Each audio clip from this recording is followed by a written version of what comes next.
The Door of Unrest. A short story written by O. Henry and read for you in both Indonesian and English. Please enjoy. I sat an hour by sun, in the editor's room of the Montopolis Weekly Bugle. Saya duduk sejenak di bawah sinar matahari, di ruang redaksi Montopolis Weekly Bugle. I was the editor. Saya adalah editornya. The saffron rays of the declining sunlight filtered through the cornstalks in Mikoja Widdop's garden patch, and cast an amber glory upon my paste pot. Sinar matahari redup yang keemasan menembus batang jagung di kebun Micajah Widdop, dan memendar cahaya kuning di atas kaleng perekat saya. I sat at the editorial desk in my non-rotary revolving chair, and prepared my editorial against the oligarchies. Saya duduk di meja redaksi di kursi putar sederhana, bersiap menulis tajuk rencana yang menentang golongan penguasa. The room, with its one window, was already a prey to the twilight. Ruangan itu, dengan hanya satu jendela, sudah terbenam dalam remang senja. One by one, with my trenchant sentences, I lopped off the heads of the political hydra, while I listened, full of kindly peace, to the homecoming cowbells and wondered what Mrs. Flanagan was going to have for supper. Satu demi satu, dengan kalimat tajam saya menebas kepala sang hidra politik, sambil mendengarkan suara lonceng sapi yang pulang, merasa damai, dan penasaran apa hidangan makan malam buatan Mrs. Flanagan.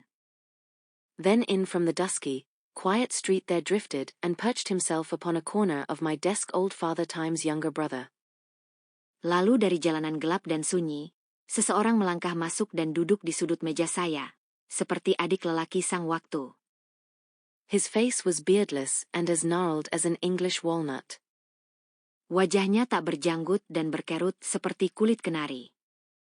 I never saw clothes such as he wore. Belum pernah saya melihat pakaian seperti yang ia kenakan. They would have reduced Joseph's coat to a monochrome. Baju itu akan membuat jubah Joseph terlihat polos. But the colors were not the dyer's. Namun warnanya bukan hasil pewarna kain. Stains and patches and the work of sun and rust were responsible for the diversity.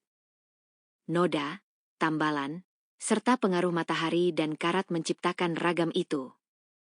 On his coarse shoes was the dust, conceivably, of 1,000 leagues. Pada sepatu kasarnya ada debu yang mungkin berasal dari perjalanan panjang. I can describe him no further, except to say that he was little and weird and old I began to estimate in centuries when I saw him.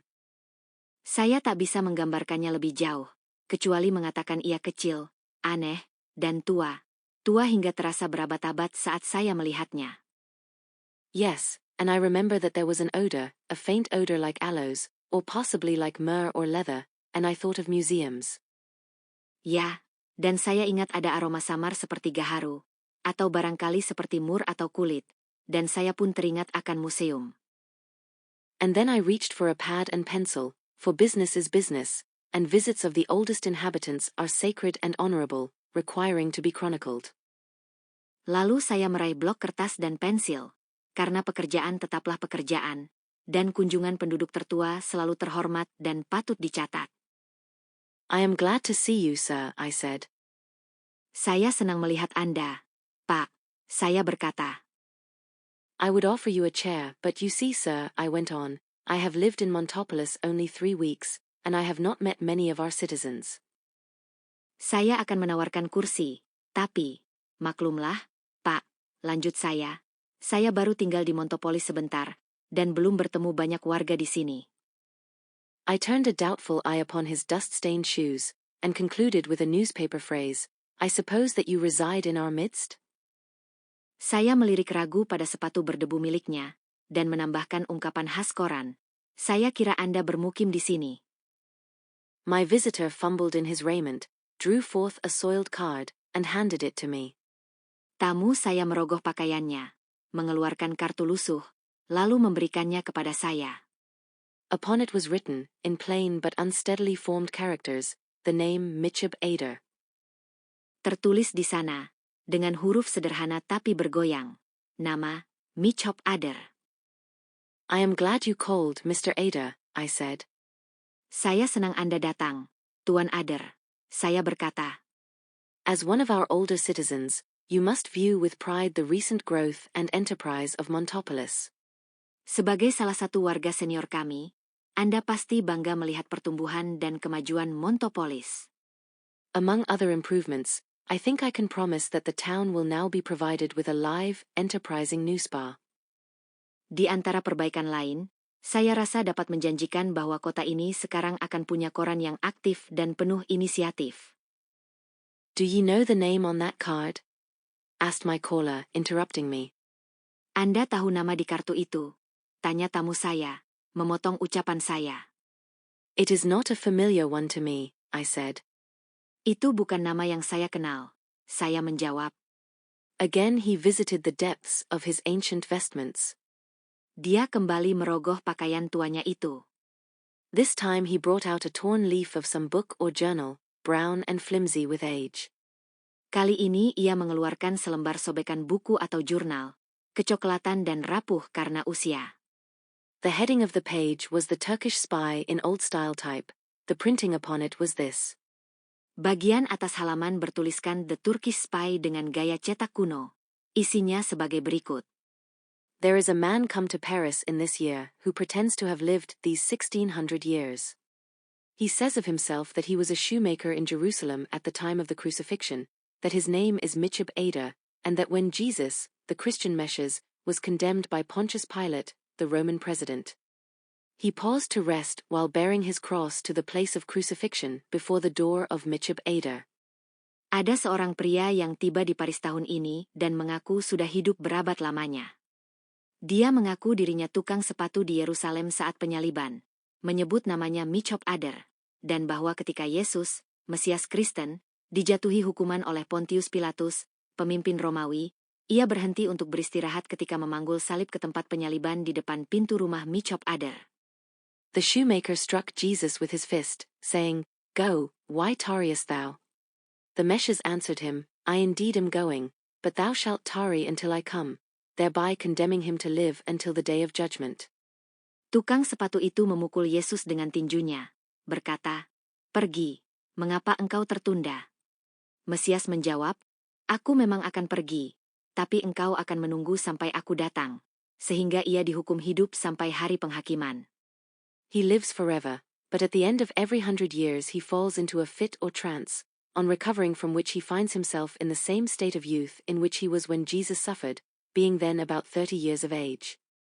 Ia hidup selamanya, namun pada akhir waktu tertentu dia akan jatuh dalam kondisi pingsan, dan ketika siuman ia mendapati dirinya tetap muda seperti saat Yesus menderita, yaitu sekitar usia 30-an. Such is the story of the wandering Jew, as told by Michab Ada, who relates, "Here the printing ended." Demikianlah kisah si pengembara, sebagaimana dikisahkan oleh Michab Ada, yang bercerita, sampai di situ cetakannya terhenti. I must have muttered aloud something to myself about the wandering Jew, for the old man spake up, bitterly and loudly. Saya pasti bergumam sendiri tentang si pengembara, sebab lelaki tua itu pun berbicara dengan getir dan lantang. "'Tis a lie," said he, "like 9/10 of what ye call history. 'Tis a Gentile I am, and no Jew." Itu dusta, katanya. Sama seperti kebanyakan yang kalian sebut sejarah. Aku ini seorang dari luar Israel, bukan keturunan Yahudi. I am after footing it out of Jerusalem, my son, but if that makes me a Jew, then everything that comes out of a bottle is baby's milk. Aku memang pergi dari Yerusalem, nak. Tapi kalau itu membuatku dianggap Yahudi, sama saja mengira semua yang keluar dari botol itu susu bayi. Ye have my name on the card ye hold, and ye have read the bit of paper they call the Turkish Spy that printed the news when I stepped into their office on the day of June, just as I have called upon ye today. Nama di kartu yang kau pegang itu namaku, dan kau membaca lembaran yang disebut The Turkish Spy yang memuat kabar saat aku datang ke kantor mereka suatu hari di bulan Juni, sama seperti aku datang padamu sekarang. I laid down my pencil and pad. Saya meletakkan pensil dan blok catatan saya. Clearly it would not do. Jelas ini tidak akan sesuai. Here was an item for the local column of the Bugle that, but it would not do. Ini adalah bahan untuk kolom lokal Bugleyang, tapi tetap saja tidak akan bisa. Still, fragments of the impossible personal began to flit through my conventionalized brain. Namun, potongan-potongan, berita pribadi, yang mustahil mulai melintasi benak saya yang sudah terbiasa dengan cara pandang umum. Uncle Mitchub is as spry on his legs as a young chap of only 1,000 or so. Paman Mitchub masih lincah di kakinya seperti anak muda yang usianya baru 1,000 tahun lebih sedikit. Our venerable caller relates with pride that George Wash, no, Ptolemy the Great, once dandled him on his knee at his father's house. Tamu terhormat kita bercerita dengan bangga bahwa George Wash, tidak, Ptolemy Agung, pernah menggendongnya di atas lutut di rumah ayahnya. Uncle Mitchub says that our wet spring was nothing in comparison with the dampness that ruined the crops around Mount Ararat when he was a boy. Paman Mitchub bilang musim semi yang basah ini tidak seberapa dibanding lembabnya yang merusak tanaman di sekitar Gunung Ararat waktu ia masih bocah. But no, it would not do. Tapi tidak, itu semua tak akan berhasil. I was trying to think of some conversational subject with which to interest my visitor, and was hesitating between walking matches and the Pliocene age, when the old man suddenly began to weep poignantly and distressfully. Saya sedang mencoba mencari topik percakapan untuk memikat tamu ini. Masih bimbang antara adu jalan kaki dan zaman Pliocene, saat lelaki tua itu tiba-tiba menangis pilu dan menyayat hati. Cheer up, Mr. Ada, I said, a little awkwardly. This matter may blow over in a few hundred years more. Semangatlah, Pak Ader, kata saya, agak canggung. Mungkin saja masalah ini hilang dalam beberapa ratus tahun. There has already been a decided reaction in favor of Judas Iscariot and Colonel Burr and the celebrated violinist, Signor Nero. Sudah ada dukungan balik untuk Judas Iscariot, Kolonel Burr, dan pemain biola terkenal, Signor Nero. This is the age of whitewash. Sekarang memang eranya pembersihan nama. You must not allow yourself to become downhearted. Jangan biarkan semangat Anda runtuh. Unknowingly, I had struck a chord. Tanpa sadar, saya menyinggung hal yang tepat. The old man blinked belligerently through his senile tears. Si tua itu mengerjap dengan tatapan berang di sela air matanya. 'Tis time, he said, that the liars be doing justice to somebody. Saatnya, katanya, para pembohong itu memberi keadilan pada seseorang. Ye historians are no more than a pack of old women gablin at a wake. Sejarawan kalian tak ubahnya sekelompok nenek-nenek yang mengobrol di upacara duka. A finer man than the Emperor Nero never wore sandals. Tak ada orang yang lebih baik dari Emperor Nero yang pernah pakai sandal. Man, I was at the burning of Rome. Kawan, aku ada di saat Roma terbakar. I knowed the emperor well, for in them days I was a well-known character. Aku kenal betul emperor itu, karena di masa itu aku orang yang cukup dikenal. In them days they had respect for a man that lived forever. Saat itu orang-orang menghormati seseorang yang hidup selamanya. But 'twas of the Emperor Nero I was going to tell ye. Tapi aku akan bercerita padamu tentang Emperor Nero. I struck into Rome, up the Appian Way, on the night of July the year. Aku melangkah ke Roma, lewat Appian Way, pada suatu malam di bulan Juli, tahun itu. I had just stepped down by way of Siberia and Afghanistan, and one foot of me had a frostbite, and the other a blister burned by the sand of the desert. Aku baru saja turun melalui Siberia dan Afghanistan. Satu kakiku terkena radang beku, sementara kaki lain melepuh terbakar pasir gurun. And I was feeling a bit blue from doing patrol duty from the North Pole down to the last chance corner in Patagonia, and being miscalled a Jew in the bargain. Dan aku merasa agak nelangsa karena bertugas patroli dari kutub utara ke pelosok Patagonia, sambil salah dianggap Yahudi pula. Well, I'm telling ye I was passing the Circus Maximus, and it was dark as pitch over the way, and then I heard somebody sing out, "Is that you, Mitchub?" Begitulah, saat aku melewati Circus Maximus yang gelap gulita, tiba-tiba ku dengar suara memanggil, "Apakah itu kau, Mitchub?" Over against the wall, hid out amongst a pile of barrels and old dry goods boxes, was the Emperor Nero with his togi wrapped around his toes, smoking a long black cigar. Di balik tembok sana, bersembunyi di antara tumpukan barel dan kotak usang, ada Emperor Nero dengan toganya melilit jari-jari kakinya, sedang merokok cerutu hitam panjang. Have one, Mitchub, says he. Ambillah satu, Mitchub, katanya. None of the weeds for me, says I, neither pipe nor cigar. What's the use, says I, of smokin' when ye've not got the ghost of a chance of killin' yourself by doin' it? Aku tak mau hal itu, jawabku, baik pipa maupun cerutu. Buat apa, kataku, merokok kalau kau sama sekali tak punya peluang tewas karena melakukannya. True for ye, Mitchub Ada, my perpetual Jew, says the Emperor, ye re not always wandering. Sure, 'tis danger gives the spice of our pleasures, next to their being forbidden. Betul sekali, Mitchub Ader, engkau yang abadi, kata Emperor, kau tak selamanya mengembara. Ya, bahaya itulah yang memberi bumbu kesenangan kita, selain hal-hal yang dilarang. And for what, says I, do ye smoke be night in dark places without even a centurion in plain clothes to attend ye? Lalu kenapa, tanyaku, kau merokok di malam hari di tempat gelap tanpa ada serdadu berpakaian biasa yang berjaga? Have ye ever heard, Mitchub, says the Emperor, of predestinarianism? Pernahkah kau dengar, Mitchub, kata Emperor, tentang predestinarianisme? I've had the cousin of it, says I. I've been on the trot with pedestrianism for many a year, and more to come, as ye well know. Aku pernah merasakan hal serupa, jawabku. Aku telah berjalan kaki bertahun-tahun, dan masih banyak lagi yang akan datang, kau pun tahu itu. The longer word, says me friend Nero, is the taken of this new sect of people they call the Christians. 'Tis them that's responsible for me smokin' be night in holes and corners of the dark. Istilah yang lebih panjang, ujar temanku Nero, adalah ajaran sekte baru yang disebut orang Kristen. Mereka inilah yang membuatku merokok diam-diam di sudut gelap malam. And then I sets down and takes off a shoe and rubs me foot that is frosted, and the Emperor tells me about it.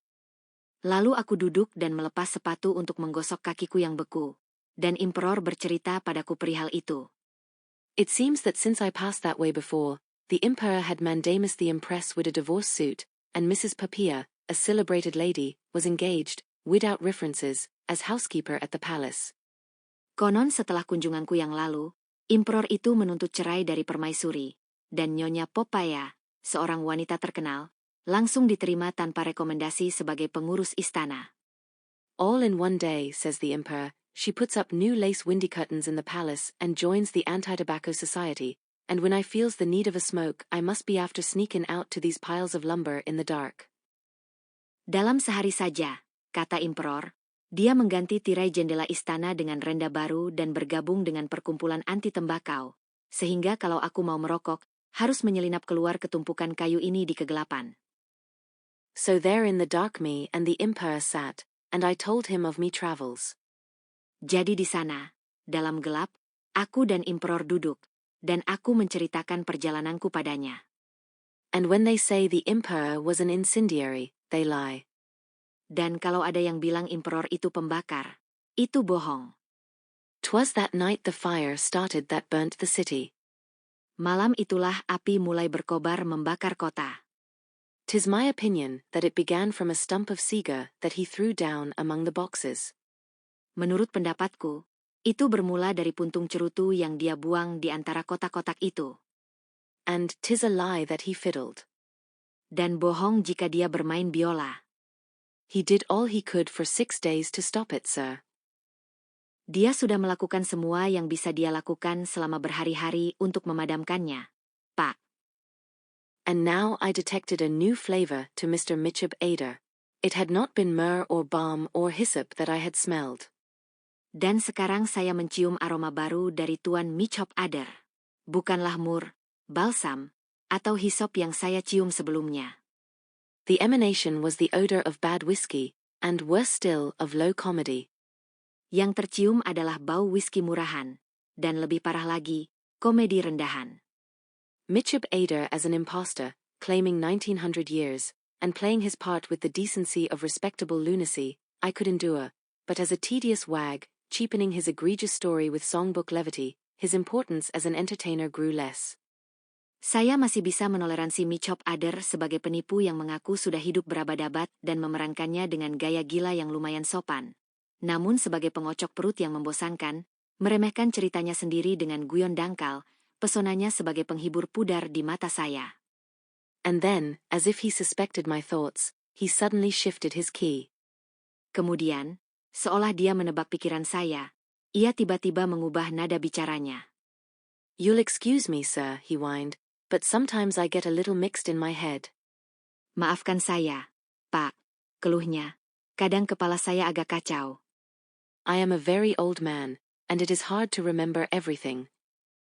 Saya sangat tua, dan sulit mengingat semua hal. I knew that he was right, and that I should not try to reconcile him with Roman history, so I asked for news concerning other ancients with whom he had walked familiar. Saya tahu dia benar, dan saya tak perlu memaksanya sejalan dengan sejarah Romawi. Maka saya pun bertanya kabar tentang tokoh kuno lain yang pernah dikenalnya. Above my desk hung an engraving of Raphael's cherubs. You could yet make out their forms, though the dust blurred their outlines strangely. Di atas meja saya tergantung lukisan malaikat kecil karya Raphael. Bentuknya masih terlihat, meski debu menutupi garis-garisnya dengan aneh. Ye calls them cherubs, cackled the old man. Kalian menyebutnya malaikat kecil. Kakek itu tergelak. Babes, ye fancy they are, with wings. And there's one with legs and a bow and arrow that ye call Cupid, I know where they was found. Kalian mengira mereka bayi bersayap.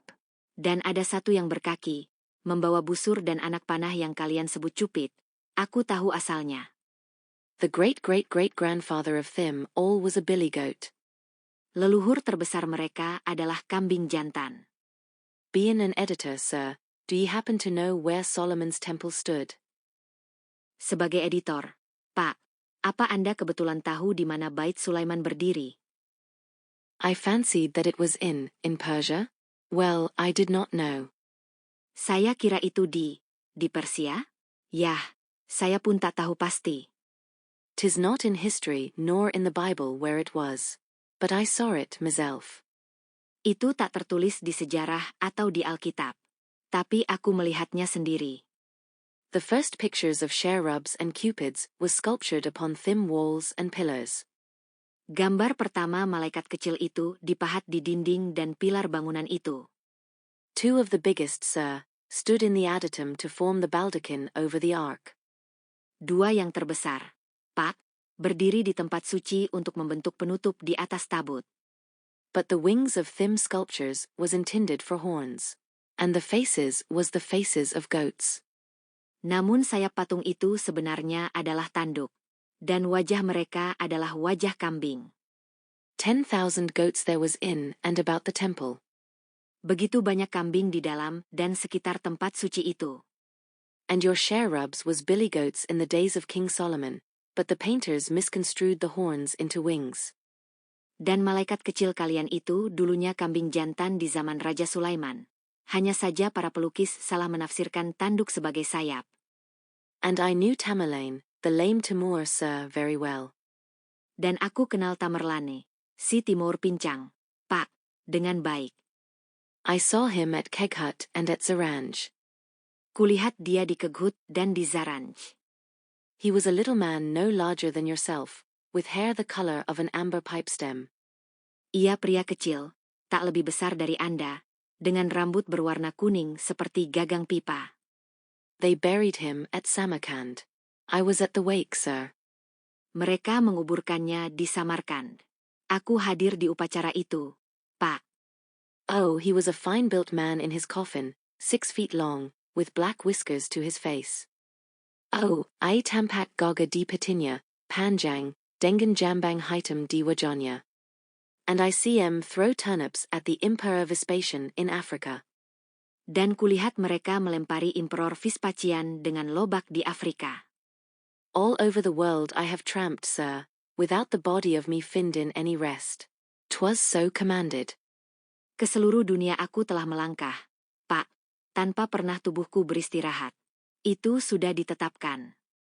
I saw Jerusalem destroyed, and Pompeii go up in the fireworks, and I was at the coronation of Charlemagne and the lynching of Joan of Arc.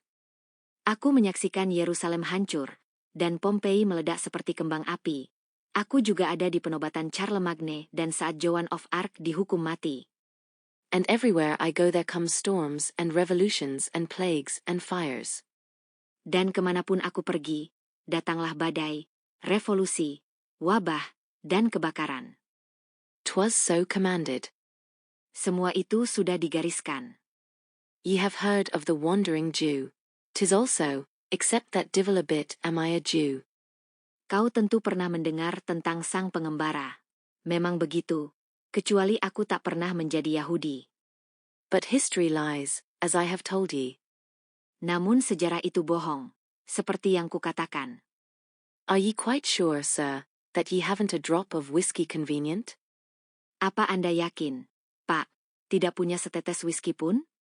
Ye well know that I have many miles of walking before me. Anda tahu aku masih harus menempuh banyak perjalanan. I have none, said I, and if you please, I am about to leave for my supper. Saya tidak punya, kata saya, dan kalau boleh, saya akan pergi makan malam sekarang. I pushed my chair back creakingly. Saya mendorong kursi saya hingga berderit. This ancient landlubber was becoming as great an affliction as any cross-bowed mariner. Pengelana tua ini mulai terasa menyusahkan seperti pelaut yang bersilang senjata. He shook a musty effluvium from his piebald clothes, overturned my inkstand, and went on with his insufferable nonsense. Dia mengguncang aroma pengap dari pakaian belangnya, menumpahkan tinta saya, dan melanjutkan ocehan tak tertahankannya. I wouldn't mind it so much, he complained, if it wasn't for the work I must do on Good Fridays. Aku tak akan begitu keberatan, keluhnya, kalau bukan karena tugas yang harus kulakukan setiap Jumat Agung. You know about Pontius Pilate, sir, of course. Tentu kau tahu Pontius Pilatus, Pak. His body, when he killed himself, was pitched into a lake on the Alps mountains. Tubuhnya, saat ia menghabisi diri, dibuang ke sebuah danau di pegunungan Alpen. Now, listen to the job that 'tis mine to perform on the night of Ivory Good Friday. Nah, dengarkan tugasku setiap malam Jumat Agung. The old divil goes down in the pool and drags up Pontius, and the water is bilin' and spewin' like a washpot. Setan tua itu turun ke kolam dan menyeret Pontius keluar, dan airnya mendidih serta bergejolak seperti panci cucian. And the old divil sets the body on top of a throne on the rocks, and thin comes me share of the job. Lalu setan itu meletakkan tubuh itu di atas tahta di bebatuan, dan barulah giliranku bekerja. Oh, sir, you would pity me thin, you would pray for the poor wandering Jew that neither was a Jew if ye could see the horror of the thing that I must do. Oh, Pak, kau pastia kan kosihon padoku, kau akan mendokan si penjembera malong yong tak pernah jadi Yahudi to you, andai kau melihat kanjirian tugas yong harus kulakukan. 'Tis I that must fetch a bowl of water and kneel down before it till it washes its hands. Aku yang harus mengambil semangkuk air dan berlutut di depannya sampai ia mencuci tangannya. I declare to ye that Pontius Pilate, a man dead 200 years, dragged up with the lake slime covering him and fishes wrigglin' inside of him without eyes, and in the discomposition of the body, sits there, sir, and washes his hands in the bowl I hold for him on Good Fridays. Aku tegaskan padamu, Pontius Pilatus, orang yang sudah lama mati, diseret naik dengan lendir danau yang menutupi dirinya dan ikan-ikan bergerak di dalamnya tanpa mata, serta tubuhnya yang membusuk, duduk di sana, Pak, dan mencuci tangannya di mangkuk yang kupegang setiap Jumat Agung. 'Twas so commanded. Itulah yang sudah diperintahkan. Clearly, the matter had progressed far beyond the scope of the Bugle's local column. Jelas, hal ini telah melampaui porsi kolom lokal Bugle. There might have been employment here for the alienist or for those who circulate the pledge, but I had had enough of it. Mungkin ini pekerjaan untuk ahli kejiwaan atau orang yang menyebarkan ikrar kesembuhan. Tapi saya sudah cukup. I got up, and repeated that I must go. Saya berdiri, dan mengulangi bahwa saya harus pergi. At this he seized my coat, grovelled upon my desk, and burst again into distressful weeping. Mendengar itu dia mencengkeram jas saya, merangkul meja, dan kembali menangis sedih. Whatever it was about, I said to myself that his grief was genuine. Apapun penyebabnya, saya yakin kesedihannya itu nyata. Come now, Mr. Ader, I said soothingly. What is the matter? Sudahlah, Pak Ader, kata saya lembut. Ada apa? The answer came brokenly through his racking sobs. Jawabnya terdengar terputus di sela isaknya. Because I would not let the poor Christ rest upon the step. Karena aku tak mau membiarkan Kristus malang beristirahat di ambang pintu. His hallucination seemed beyond all reasonable answer, yet the effect of it upon him scarcely merited disrespect. Wahaminya ini melampaui penjelasan logis, namun dampaknya padanya tak sepantasnya diremehkan. But I knew nothing that might assuage it, and I told him once more that both of us should be leaving the office at once. Namun saya tak tahu cara meredakannya, dan saya sekali lagi berkata bahwa kami berdua harus segera meninggalkan kantor. Obedient at last, he raised himself from my disheveled desk, and permitted me to half lift him to the floor. Akhirnya ia patuh, bangkit dari meja saya yang berantakan, dan membiarkan saya membantunya berdiri di lantai. The gale of his grief had blown away his words, his freshet of tears had soaked away the crust of his grief. Hembusan sedihnya sudah mengusir kata-katanya. Banjir air matanya telah meruntuhkan kerak deritanya. Reminiscence died in him, at least, the coherent part of it. Ingatan kenangannya surut, setidaknya bagian yang bisa dipahami. "'Twas me that did it," he muttered, as I led him toward the door, me, the shoemaker of Jerusalem. Saya yang melakukannya, gumamnya, ketika saya menuntunnya ke pintu. Saya, tukang sepatu dari Yerusalem. I got him to the sidewalk, and in the augmented light I saw that his face was seared and lined and warped by a sadness almost incredibly the product of a single lifetime. Saya membawanya ke trotoar, dan dalam cahaya yang kian terang, saya lihat wajahnya penuh gurat kesedihan yang hampir mustahil dihasilkan dari satu masa hidup.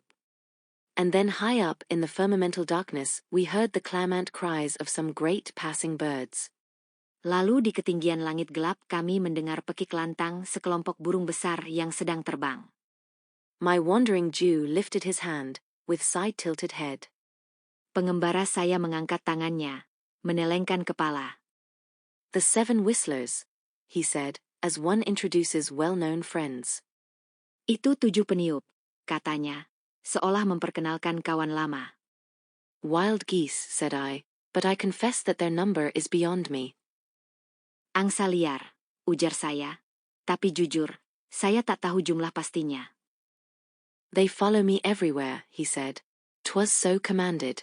What ye hear is the souls of the 7 Jews that helped with the crucifixion. Sometimes they're plovers and sometimes geese, but you'll find them always flyin' where I go." Mereka mengikutiku kemanapun, katanya. Sudah diperintahkan begitu. Suara yang kau dengar adalah jiwa 7 orang Yahudi yang terlibat dalam penyaliban. Kadang mereka jadi burung kedidi, kadang angsa, tapi selalu terbang ke tempatku berada.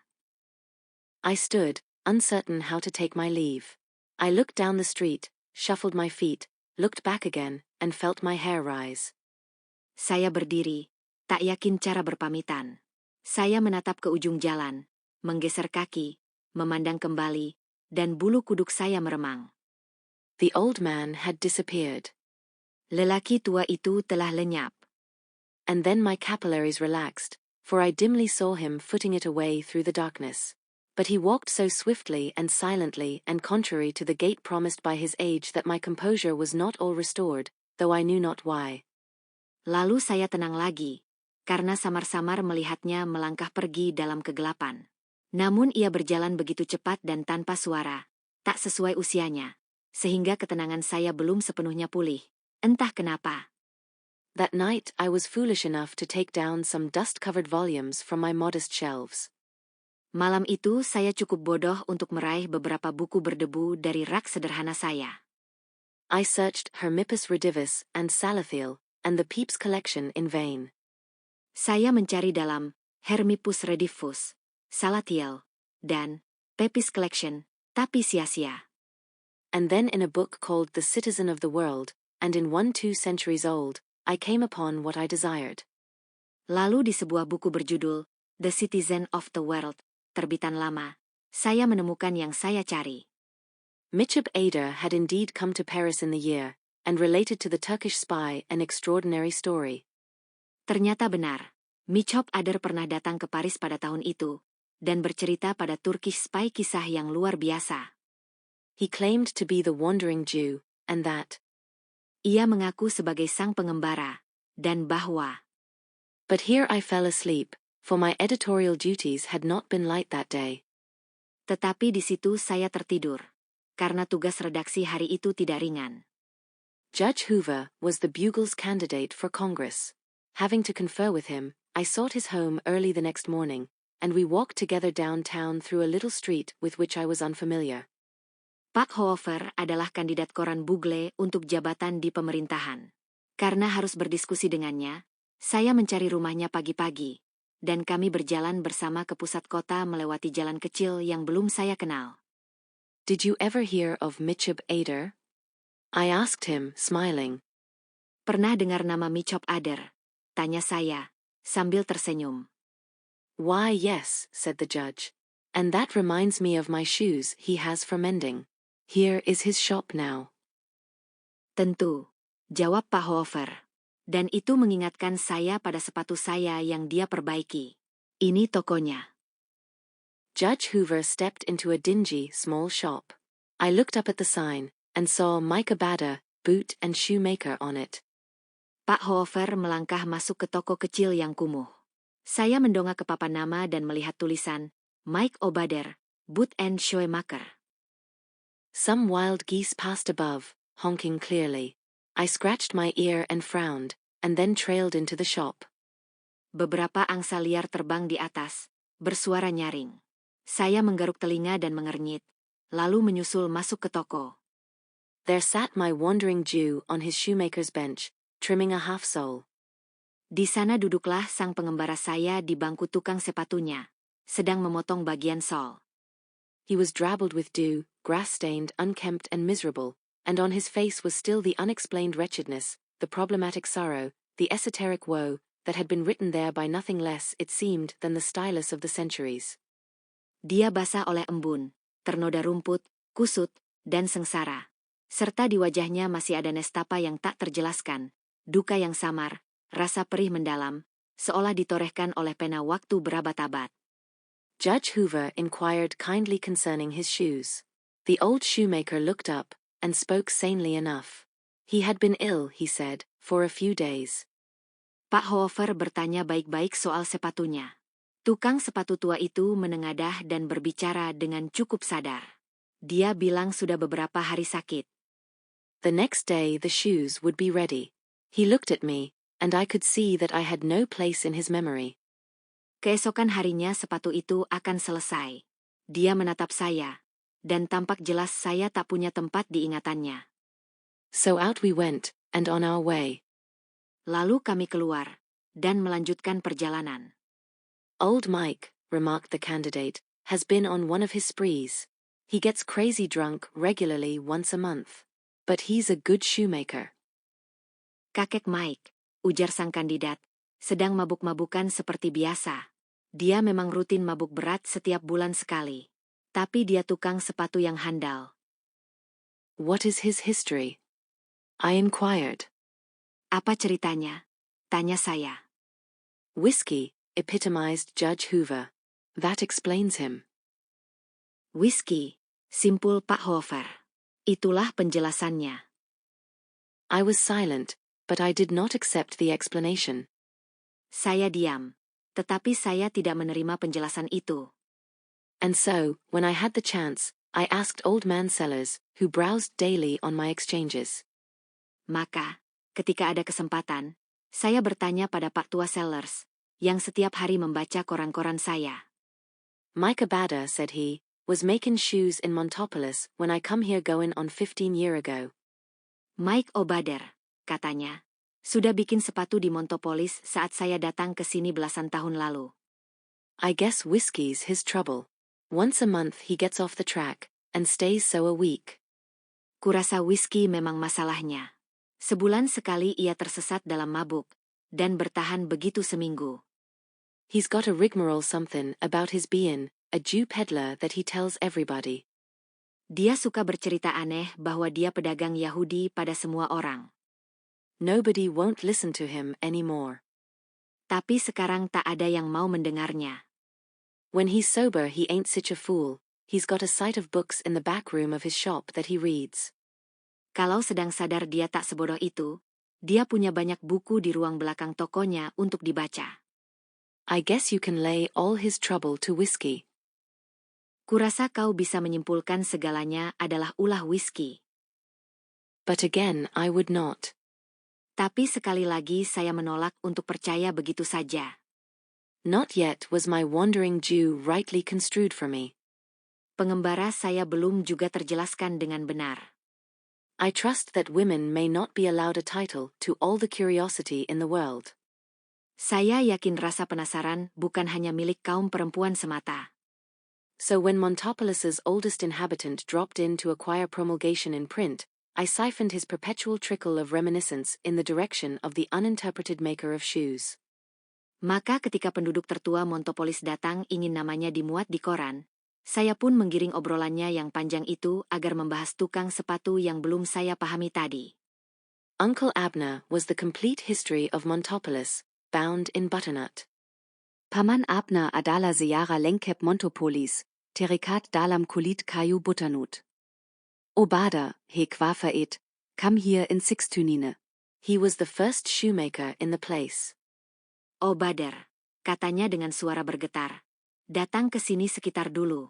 Dia tukang sepatu pertama di sini. Folks generally considers him crazy at times now. Orang-orang memang menganggapnya gila kadang-kadang. But he don't harm nobody. Tapi dia tak menyakiti siapapun. I suppose drinkin' upset his mind. Yes, drinkin' very likely done it. Kurasa kebiasaan minumnya merusak pikirannya. Ya, mungkin saja memang begitu. It's a powerful bad thing, drinkin'. Minum memang kebiasaan buruk. I'm an old man, sir, and I never see no good in drinkin'. Saya ini orang tua, Pak, dan belum pernah melihat hal baik dari mabuk. I felt disappointment.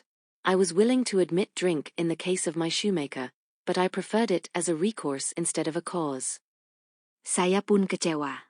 Saya rela mengakui bahwa minum minuman keras bisa terjadi pada tukang sepatu itu, tapi lebih suka menganggapnya sebagai pelarian ketimbang penyebab. Why had he pitched upon his perpetual, strange note of the wandering Jew? Kenapa dia berpegang pada cerita aneh tentang sang pengembara itu?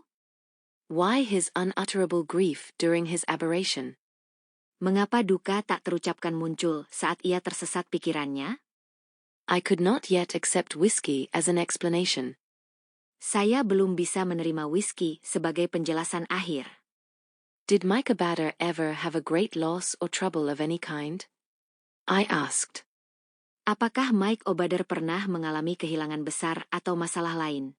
Tanya saya. Let me see. About 30 years ago there was something of the kind, I recollect. Coba ingat. Dulu pernah ada kejadian semacam itu. Kurasa. Montopolis in them days used to be a mighty strict place. Montopolis waktu itu tempat yang sangat ketat. Well, Micah Bader had a daughter then, a right pretty girl. Waktu itu Mike Obader punya seorang putri. Cantik sekali.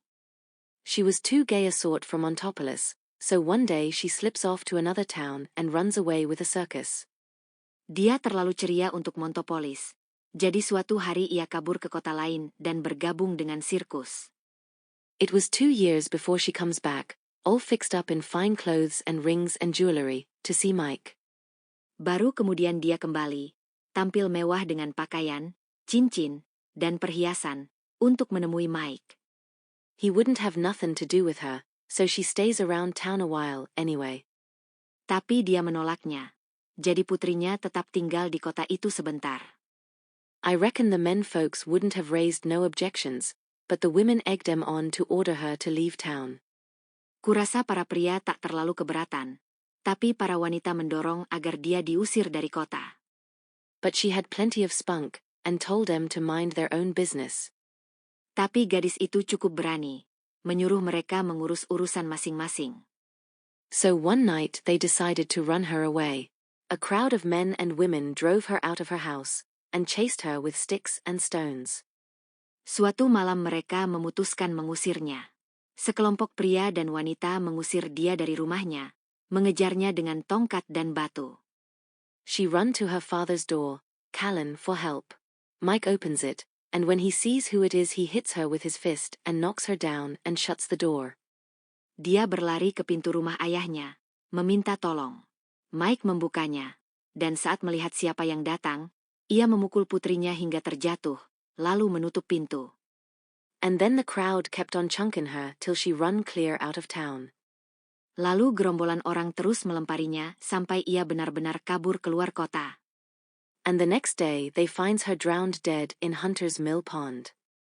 Dan besoknya dia ditemukan tewas tenggelam di kolam gilingan Hunter. I mind it all now. That was 30 years ago. Saya ingat sekarang. Itu sudah lama terjadi. I leaned back in my non-rotary revolving chair and nodded gently, like a mandarin, at my paste pot. Saya bersandar di kursi putar sederhana saya dan mengangguk pelan. Bak Mandarin, menatap kaleng perekat saya. When old Mike has a spell, went on Uncle Abner, tepidly garrulous, he thinks he's the wandering Jew. Saat kakek Mike kambuh, lanjut Paman Abner, sambil bercerita, dia mengira dirinya sang pengembara. He is, said I, nodding away. Memang, kata saya, sambil tetap mengangguk. And Uncle Abner cackled insinuatingly at the editor's remark, for he was expecting at least a stickful in the personal notes of the Bugle. Dan Paman Abner terkekeh penuh maksud mendengar perkataan sang editor, karena dia berharap. Setidaknya beberapa baris tulisan di kolom, personal notes, koran Bugle. The end. Thank you for listening, and please subscribe for more bilingual stories. Check our playlist section to find optimal listening material for your language learning. We wish you a wonderful day.